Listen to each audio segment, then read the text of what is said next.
You can't name what you want in your career because you've spent years doing what you're supposed to do. And now something's shifted. You're left wondering what comes next. If you feel disconnected from your work and unsure of what you actually want, this episode will help you slow down and get honest so that you can start moving forward with clarity. Welcome to Control Your Career. I'm Julia Toothacre, your strategic career consultant, and I am so glad that you're here. This podcast is all about helping ambitious professionals take control of their career with clarity and confidence. This season, we're walking through some of the most common and frustrating career challenges professionals face.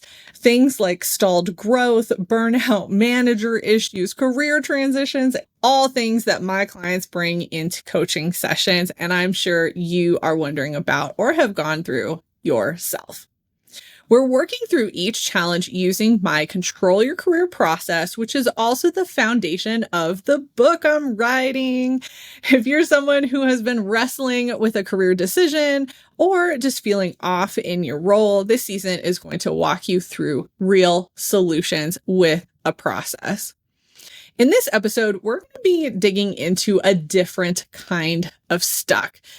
This is not just when you're frustrated, but when you are truly lost.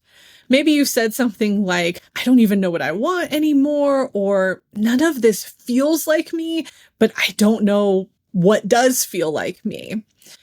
This kind of fog that we get, it shows up sometimes when you've been in your career for a long time. You've adapted to so many situations and roles that you've started to lose sight of what actually matters to you, and in some cases, who you actually are at your core. Again, you've been in a situation where maybe you've been doing what you were supposed to do, or you've been following the lead of somebody else, and now you're starting to feel the toll of that. So today, I'm going to walk you through how to reconnect with your interests, your values, your skills, and get some specific goals, especially when the clarity just isn't coming. So let's get into it. So why is this type of lost different? I know we talked about being stuck in another episode, and that in most cases is a little bit more surface level. We can figure out what's going on and make some immediate changes. But this type of lost, this is really a disconnection from self. So we're not just frustrated with something going on in our position, but we are really questioning who we are at our core. And so a lot of times what this might look like is you've outgrown who you are. You've outgrown this image that you have of yourself, and you don't know who the new version of you is. In some cases, you've been operating in survival mode for a long time. And so that's really stripped away some of your uniqueness, some of the things that really made you you, because you're trying to adapt into that survival mode. And then sometimes we've made choices based on other people's expectations or their goals for us. I know that sounds familiar for some of you, but that's what happens in our career, especially if we end up in a situation where there's a manager or a leader that really supports our career. They will suggest that we go and do certain things, take a certain position, take a certain project, whether that's the right thing for us or not. And sometimes those people are very well-meaning. They see our potential. They see where our strengths lie. But sometimes those situations and those projects and those positions really just don't align with who we are, or we've changed and now we want something different. So if you've been in a situation where you've really been following what somebody else has wanted and you feel like you've lost yourself, that's what we're talking about today.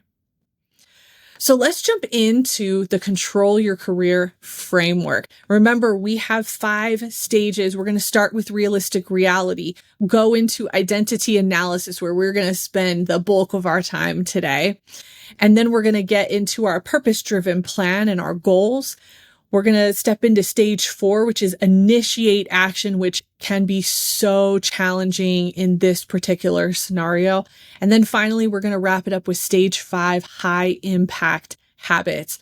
So let's start with realistic reality. For those of you who've been listening to this season, we are always going to start here. We are always going to dig into what is actually going on. What is the reality of the situation? So I just mentioned a couple different common causes for why you might feel lost. If one of those resonated with you, that would be part of your realistic reality. So we want to look at, what do you think is missing in your career? What is the thing that's making you feel this disengagement? Is it a career thing or is it a life thing? So we really want to dig into what was the trigger point for us, the thing that made us go, gosh, I feel so disconnected. For a lot of people, there's usually something that has happened.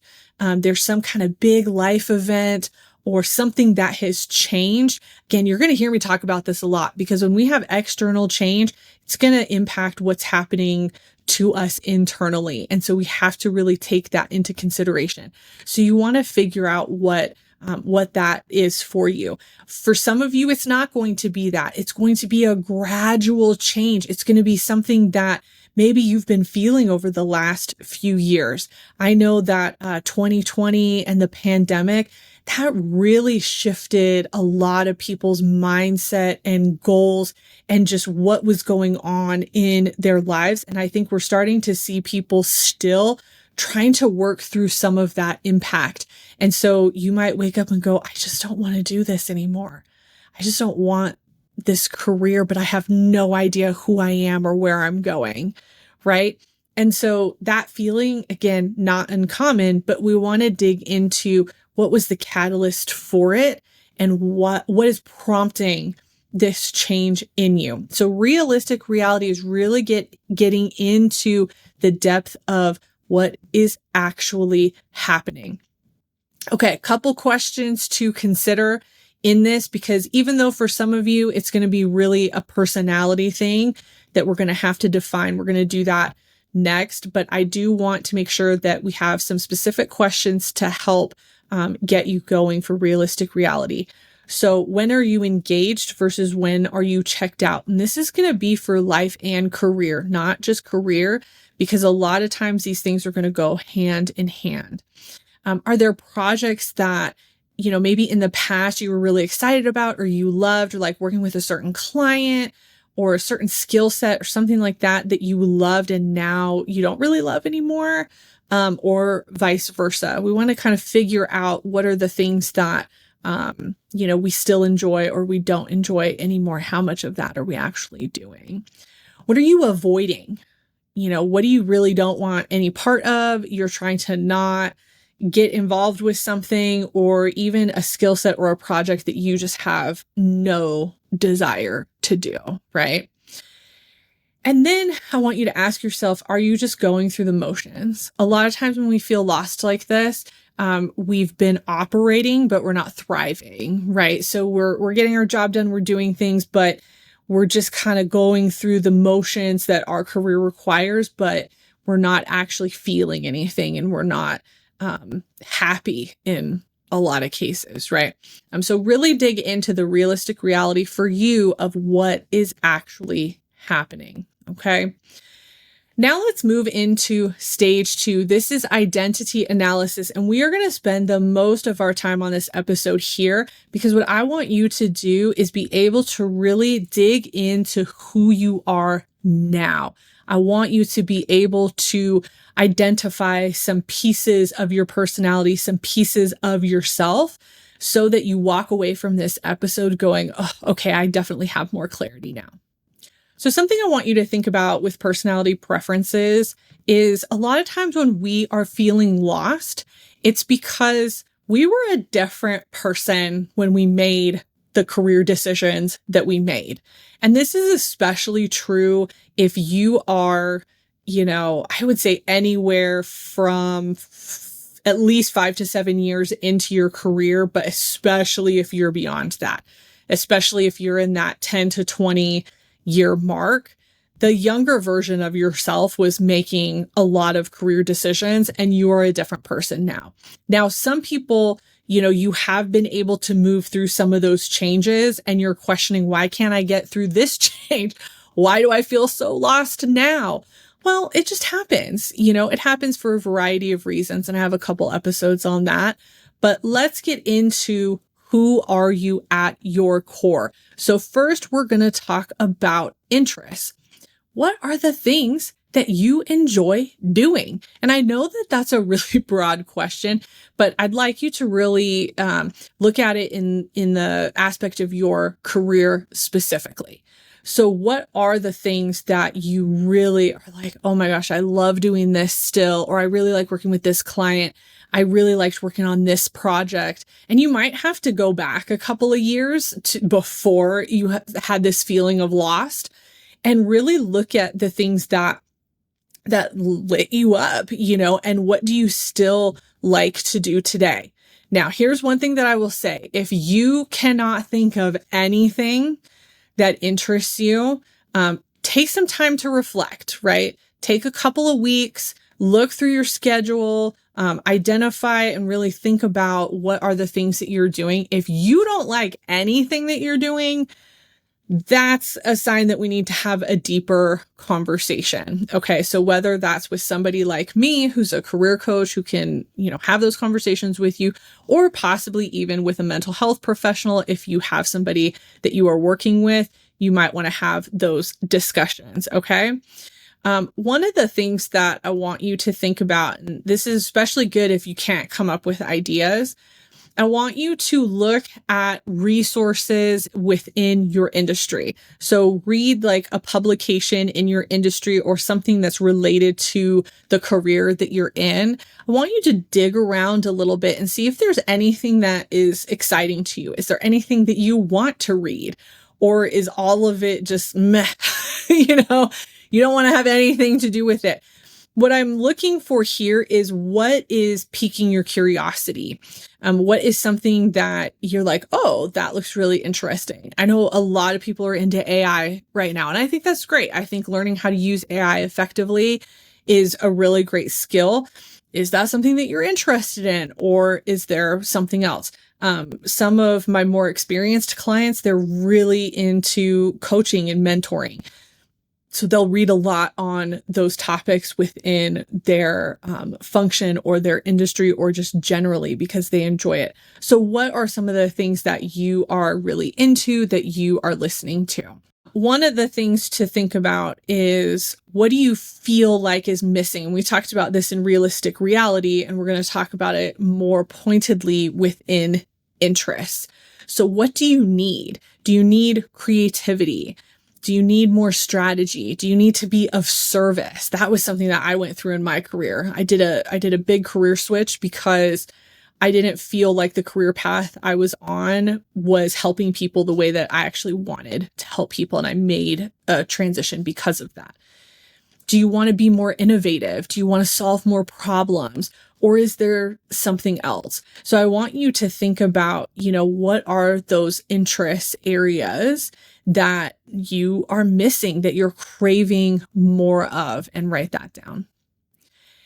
And then while figuring out the next title is a good idea, that's really not what this episode is going to be about. And so when we're talking about interests, I want you to think more broadly. So a lot of times you might be like, oh, well, I'm really interested in this type of job. I really want you to think about the work. I want you to think about the types of projects that you want to do, the type of work that you want to do. One of the conversations I have with a lot of my clients, especially as they're getting into their later career, is that transition from being more of an individual contributor and manager into executive, into that higher level leadership where we now have to be talking about strategy. And it's not only strategy, but it's also strategy and people management and being able to delegate and all of that. And some of my clients want that. They love the strategy piece and the problem solving. And that's what they know is missing. But some of my clients are like, I do not want anything to do with that. I want to do this. The most I'll do is, manage a small team, and that's it. And so really thinking about what is the type of work that you want to do or that you feel would fulfill you in this stage of your career and life. All right, let's jump into skills. So a lot of times when we talk about skills, I use this. Some of my older clients are like, why are we talking about skills? Like, I have so many skills. This conversation is really for you to be able to hone in on the skills that, one, you are really, really good at and you really, really enjoy. So a lot of times we do have a lot of skills, especially when we get into our mid and late career, but we don't always get a chance to work in the skills that are the best skills for us. So one of my things is I'm a builder. I'm a systems builder. And I'm a problem solver. And if I can't do those things in my position, then I don't want anything to do with it because I'm going to get bored. So those are skills that I really make sure that I talk about a lot, that are part of my resume. If I'm applying to something, they're on my LinkedIn. And honestly, like, it works for the work that I do now as a career coach. But that's what I want you to think about. I want you to think about what are your most competent skill areas that also make you excited. So if that's people management, then great. That's going to be one of our core skills for you. Okay. This should not be a laundry list either. You can start with a big list, but what I really want you to do is get it narrowed down to just a couple of skills that are really core to who you are. I want you to think about those signature strengths. The things that people go to you for. What are people constantly asking you questions about? What is the thing that you are known for in your position now, or maybe even in your life? Maybe people around you come to you for certain things. That's how I figured out that I wanted to be a coach and that I wanted to work with people one-on-one, because I played that role in my life so much that I realized that was the impact that I wanted to have with people. So what are those skills that people come to you for? Alongside this, we also have to identify the skills that we don't want to focus on. So I want you to think about skills that you might be very good at, but you despise. You do not like them. I will say for me, one of those skills is sales. I do not love sales. Is very hard for me. I am, in fact, a good closer, but I am not a good hunter when it comes to sales. And so I know that about myself. And so I try to do everything possible to create scenarios where I have incoming inquiries where I don't have to go out or I can respond. And that works really well for me. So I want you to think about that for you, because a lot of times if we are working in skills that maybe we're good at, but we don't like, that's going to also lead to this feeling of being lost and needing something different because we're not working in the right skill set. Okay. And then I want you to think about, is there a skill from the past that you miss? Something that maybe you did in a couple of roles, but has then, has since dropped off in the positions that you've been in, but you actually want to do that. You want to have more of that skill. I know for me, designing, because my background is in graphic design, I do love designing materials and things like that. And so I'm glad that I can still do that in my business, but I had lost that in one of my positions. And as much as I also didn't love having to do it, it was a creative outlet for me. And I realized it was something that at the end of the day, I do like being able to design things every now and then. So I want you to think about that for you. What is that skill that you want to kind of reinvigorate or bring back into the fold with whatever your next path is? Okay, and values. I'm pretty sure up to this point, I've talked about values in every single episode. And that's for a reason. When we are struggling, we want to always go back to the values. And so this is something that you are going to hear me talk about a lot. Now, I do have a free values assessment that you can download that will make this much easier for you. So I will make sure to link that into the show notes for you. But I also want to talk through some of this as well. So whether you decide to download that or not, let's talk through some of your values. So what are values? These are things that matter to you right now. And your values are going to shift and change as you shift and change. So a lot of times my clients have a values clash going on. So whether that's with something specifically going on within the organization or just something changed, right? Your life circumstance changed and now that doesn't align with the type of work that you are doing or, maybe the schedule that you have or the salary or whatever it may be. So that's what our values are. So one of the things that I want you to identify are your non-negotiables. These are the things that you either have to have in your career and life or things you want to make sure that you don't have or don't have to deal with. That's also important. So really understand what those non-negotiables are. Usually, I would say most people have anywhere from 3 to 5 non-negotiables. I'm usually looking for at least 3 to make sure that when you are looking for a new position or we're evaluating your current career, we're going to use it through the lens of those values. And so I want to make sure that they are articulated very clearly. This is where my free assessment is really helpful because you can actually work through and have some language that might make it a little bit easier for you to figure that out. But I do know, especially right now, a lot of people are looking for some kind of flexibility. Some people want, remote work. That's important to them. So whatever those non-negotiables are, you have to figure that out for yourself. Okay. And another question to kind of prompt your values, where do you feel like you're constantly compromising what matters to you? And sometimes this will happen in the career. So again, we talk about change. Sometimes things change, your manager changes, leadership changes, the company gets bought out. So many things can happen. And then you move into a situation where you feel like there's a misalignment and you feel like you are compromising your values for the situation that you're in. I've had a couple of clients that have dealt with that and had to get out because where the business was going completely clashed with their personal values and they didn't want to be a part of it anymore. That's okay. So being able to identify that for yourself.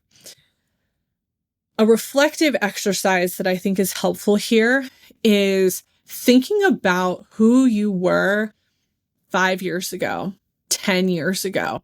Even if you've been in a position for a while or at a company for a while, who were you when you first came into the company versus who are you now? And what was important to you then versus what is important to you now? As a side note, something that I also think happens when we've been in an organization for a long time is people view us as we were when we came into the organization. And as we move through, it can be hard for certain people to adjust how they see us. So they think of us still as, maybe that early career person that came in as an intern or, fresh out of college or whatever it may be. But now you're in a director level position. It's 10, 15 years later and you're in leadership and you have people who still view you as that, early career person. So sometimes that happens. And we have to, help educate people on who we are now and really make sure that we're using our voice to advocate for ourselves in those situations. This is a little bit of a tangent, but I think it's an important one because sometimes that can also make us feel lost if we are being treated a certain way that is not in alignment with who we are now. And in some cases, leaving that environment is going to be the best option to allow you to start fresh somewhere else, but not always. It just depends on the situation.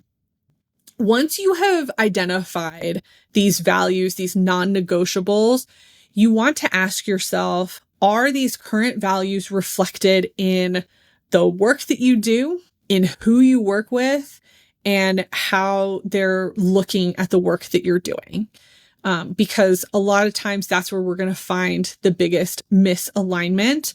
It might be the team that you're on is not a good fit, or the manager that you have now is different than a couple years ago, and this person just doesn't get you, or you don't get them, whatever it is. Can those things be worked through? Sure. But again, we're looking at this as a whole of being lost, and this is just one piece of it. So values are really going to be at the core of what we talk about when it comes to being lost, because again, your values are going to dictate some of the choices that you make. They're going to help you make some of these decisions. Okay. So we want to make sure that we get those down. All right. Jumping in to the plan. Okay. So here's what I'm going to say for this scenario. If you are somebody that is so lost that we are rebuilding, okay, we are re-identifying who we are. We're figuring out our interests. We're figuring out our skills again. We're realigning our values and redefining our values. If this is truly where you're at and you are extremely lost, your goals need to be to do that work. Your goal needs to be to figure out your interests, to figure out your skills, to figure out your values, to really figure out what is realistically happening to you right now. I don't always go this way with this process, but in this particular scenario, we don't want to create additional overwhelm. And when we are lost, it's really hard to set big goals. So I don't want you to set a big goal of, I'm going to leave my company, or I'm going to start this whole new career path. That is not what we are trying to do in this particular episode. And so this is what I love about this process. This is why I created this process. The Control Your Career process is flexible, and it allows you to guide the process to an extent. You decide how much you want to dig in. You decide how deep do you want your goals to be. And so for this particular episode, it's going to be self-reflection. That is going to be the goal. And ultimately, I want you to get to a place where you feel confident saying, these are my interests. These are the skills that I'm really good at and that I want to do more of. And these are my values. These are my non-negotiables that I'm going to take into the next position. Okay. So that is going to be our goal for this particular situation. So then when we're talking about initiate action, so we're going to do self-reflection as our goal, and then initiate action. We got to do the self-reflection. Okay. So we're going to download the values guide because that is an easy win. I have that already set up for you. You can identify that and figure that out. The interests and the skills, that's going to take a little bit more time. It's going to take a little bit more reflection on your part. One thing I will say too, use an AI if you're comfortable with it. This is where an AI, I don't want to say ChatGPT, but it's the one that I use. So ChatGPT can be really helpful in terms of not only asking you questions to help prompt some of this, similar to what I'm doing here, but also it can help organize some of your thoughts. And so you can talk to it, you can type things in, and it can help put some personas together for you to help give you some language to be able to talk about yourself and feel confident in who you are. So you don't have to do that, but I know it's something that I've been testing out with some of my clients, and I think that it works fairly well. So when we're talking about initiate action, this is going through the process, right? So this is working through all of that self-reflection. I want to make sure that you feel good about it. So download that values guide, go through interests, go through skills, do an audit. I think if we're talking about taking action, do an audit for the next 2 to 3 weeks throughout your career, throughout the job, and see what you like, see what you enjoy, have conversations with people and say, hey, how do you see me as a coworker? What are the things that you like about me? I have to tell you a funny story because this kind of aligns with the feeling lost. Just a couple days ago, I did podcast recording with somebody, and before we recorded, the host said that they were excited to interview me because I'm so bubbly. Friends, bubbly is not a word that I would use to describe me, that I would use to describe my personality.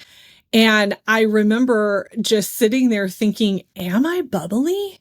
Am I a bubbly person? I've never described myself that way. I've never heard somebody else in my life describe me that way. However, over the last few years, he's probably the third or fourth person that I've interacted with from a business standpoint that has said that to me. And I had this aha moment where I was like, maybe I am bubbly. Maybe this is part of who I am. And so even those of us who aren't lost, I don't feel lost in my career, but what is my narrative? What is my internal narrative about myself, right? And this process can kind of help us rebuild that. And now, to be fair, bubbly is not a term that I would use to describe myself, but the fact that that's what other people see, it is something that I have to consider that I do bring to the table when the situation asks for it. And so when I'm doing, interviews and things like that, even on this podcast, you see definitely a higher energy version of me. And I think that that's what he was referring to. But that's why it's so good to get some external perspective on who we are. So when we're talking about taking action, talk to a significant other, talk to your friends, talk to some coworkers. And you don't have to tell them you're going through this. You can just ask casually, and that will give you some additional feedback. And again, that's taking action. We are taking steps, and that is what is important. So as you're listening through this episode, yes, I'm having you reflect, and reflection is also action. So we're going to do that. But we want to make sure that we are still moving forward. And that's where high impact habits comes in. Now, again, I don't want to overwhelm in this episode. And so the high impact habit that I want you to think about is the check-in. We talked about this on the previous episode. I want you to think about it for this episode as well. I want you to put a little weekly 30-minute check-in for yourself that is specifically around this. So whether that is you're figuring out what actions you need to take, you're doing some of that self-reflection in that 30 minutes, that's fine. But we need to be outlining this. We need to make sure that we are tracking and taking action and setting goals and all of that. And so that 30 minutes is going to allow you to see where you're doing well, what you've already done. And it's going to allow you to then plan whatever that next step is. All right. I know we went through a lot today, and I know that some of this for you guys is going to be a little bit deeper than what some of these other episodes are going to be. But I think that it's so important to walk through this process. So here's what I want you to hear. If you are feeling lost in your career, you haven't done anything wrong. Okay. You are a new version of yourself. You have evolved. Okay. You've evolved into something else, and your career has not evolved with you. And so that's some of what we have to reconcile now. So getting clear on what you want starts with getting reconnected to who you are now. So that is taking a fresh look at your interests, your skills, and your values. Remember, not the ones that we had 5 years ago, though we do want to reflect and see what's changed, but we want to make sure that we are identifying who you are now, who you are today. All right. When you know what pulls you in, when you understand what you're great at and what you want to keep doing and what actually matters to you, that clarity is so much easier to find. You will feel so much more confident in your decisions because you understand who you are at your core. So again, this is what the Control Your Career process is designed to help you with. And I have linked a free resource into the blog post for this episode that will allow you to outline some of these pieces. It's a pretty simple PDF, but it'll give you a space to put everything that we have talked about today. And again, I will also link that values assessment, because again, that is an easy win. That is an easy action that we can take today to figure out what some of those deal breaker values are. So if this episode resonated with you, please subscribe so you don't miss what is coming next, and share this with a friend, family member, or colleague who's been, maybe questioning what's going on in their life. Maybe they've seemed a little bit lost. Go ahead and share this with them. So thanks for listening. And as always, keep taking control of your career.